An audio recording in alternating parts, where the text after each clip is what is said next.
بسم الله الرحمن الرحيم. والنازعات غرقا والناشطات نشطا والسابحات سبحا فالسابقات سبقا فالمدبرات أمرا يوم ترجف الراجفة تتبعها الرادفة قلوب يومئذ واجفة أبصارها خاشعة يقولون أئنا لمردودون في الحافرة أئذا كنا عظاما نخرة قالوا تلك إذا كرة خاسرة فإنما هي زجرة واحدة فإذا هم بالساهرة هل أتاك حديث موسى إذ ناداه ربه بالوادي المقدس طوى اذهب إلى فرعون إنه طغى فقل هل لك إلى أن تزكى وأهديك إلى ربك فتخشى فأراه الآية الكبرى فكذب وعصى ثم أدبر يسعى فحشر فنادى فقال أنا ربكم الأعلى فأخذه الله نكال الآخرة والأولى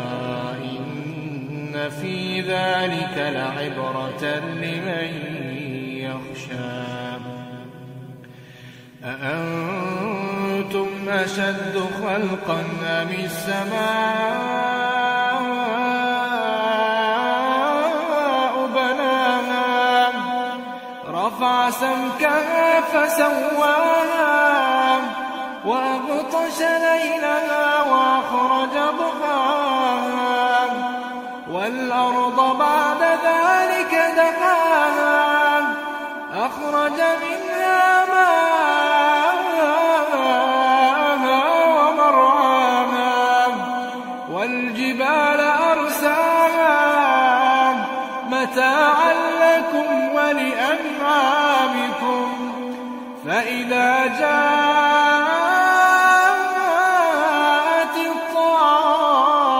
الطامة الكبرى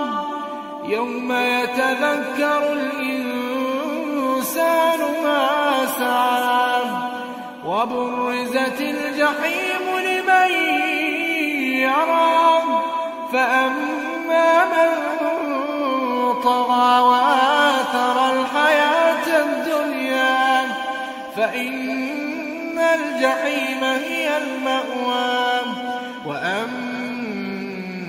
من خاف مقام ربه ونهى النفس عن الهوى فإن الجنة هي المأوى يسألونك عن الساعة أيان مرساها فيما أنت من ذكراها إلى ربك منتهاها إنما أنت منذر من يخشاها كأنهم يوم يرونها لم يلبثوا إلا عشية أو ضحاها.